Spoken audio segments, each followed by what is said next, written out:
Hey there, it's G Money, and today I want to talk to you about why you may be experiencing a pinching sensation in the front of your hip, especially when you're squatting or any deep hip flexed position with your legs going out. Now, this is something I've been experiencing for a number of years, and understand that this can be very individual for a lot of people, but I want to discuss some of the methods that have helped me clear this pinch over the years.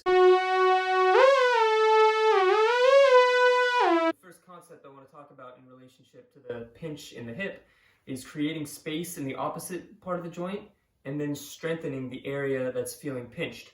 So if we think of a squat, the area that may be getting pinched or closed down, maybe some flesh is being wound up, is all the stuff in the front of the hip here. So we have the hip flexors, the rectus femoris, which is a quad muscle that inserts into the capsule of the hip, and some of the short adductor, the groin muscles.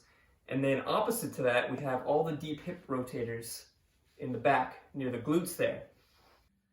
Now my favorite way to stretch some of the deep hip rotators, specifically the glute muscles that insert near the posterior part of the hip capsule, is with this modified pigeon pose. So I have a stack of pillows here that I can get my whole leg on top of. Now once we find this 90 degree between the femur and tibia bone right here, we can roll over it, and we want to straighten out that back leg to intensify the stretch. So now from here we can do a few contractions. So we're going to contract the muscle that we're trying to lengthen here. So we're going to push the whole leg into the ground.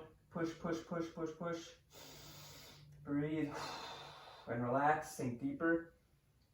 Fiddle around with that. You can push harder, harder. You can lift up the hands for more tension. And then relax. Sink into it.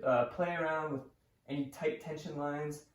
Maybe this is a bit tighter for you. Maybe rotating over belly button over knee is a bit tighter for you. That's my specific tight spot. Play around with that. Contract, relax for about 2 minutes in the stretch. And come out of that. Okay, so once we've created some space for our hip to actually move into flexion and not squash down any of the tissues in the front of the hip, we're going to actually strengthen the front of the hip here.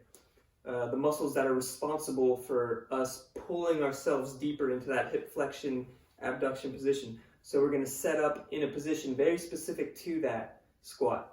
So we're going to lift our leg into some flexion, some horizontal abduction, and now we want to set up in kind of a range that's about 10 to 15 degrees outside of our max range of motion.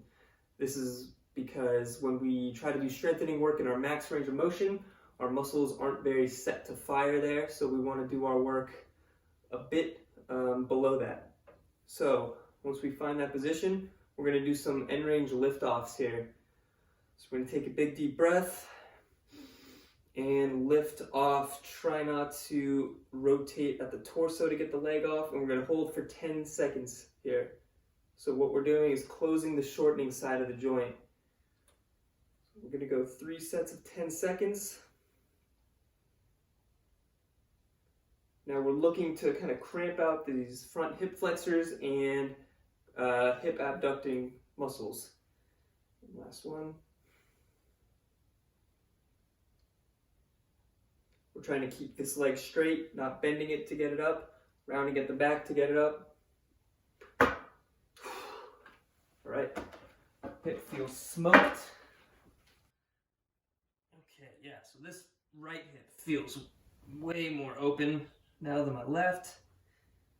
Able to sink down much more comfortably on this side. Still have a bit of a pinch on this side. This side needs some work. And yeah, give those two a try in a couplet. Let me know what you think. Try out 3 sets of each in a superset. So stretch one side, stretch the other side, activate one side, activate the other. Do that for 3 rounds twice a week. Let me know what you think.